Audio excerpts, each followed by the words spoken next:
கோபம் அப்படிங்கிறது மூடி வைக்க முடியாத, உள்ளுக்குள்ள கொதிக்கிற ஒரு சின்ன நெருப்பு. சில சமயம் அந்த நெருப்பு ஒரு குடும்பத்தையே எரிச்சிருது.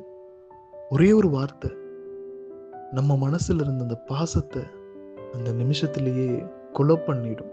அதுதான் கோபம். கோபம் வரப்ப நம்ம நம்மளாவே இருக்க மாட்டோம். நம்ம பேச மாட்டோம். அங்க கோபம்தான் பேசும். கோபத்துல முத காயப்படுறது இந்த மனசு தான். உண்மை என்னன்னா, கோபம் தணிஞ்சா கூட கோபத்துல சொன்ன அந்த வார்த்தை கேட்டுக்கிட்டே இருக்கும் காதுகள்ல வாழ்நாள் முழுக்க. கோபம் ஒரே ஒரு நிமிஷத்துல வாழ்க்கையை நாசம் பண்ணிடும்.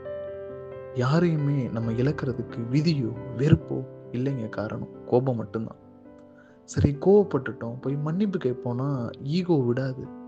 இன்னைக்கு வேணாம், நாளைக்கு நாளைக்குன்னு தள்ளி வச்சுக்கிட்டே இருப்போம்.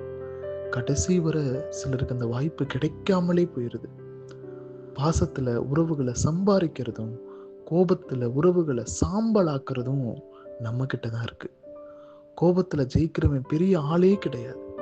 இந்த கோபத்துல கூட அமைதியா இருக்கான் பாருங்க, உண்மையாலும் அவன் தான் பெரியவன்.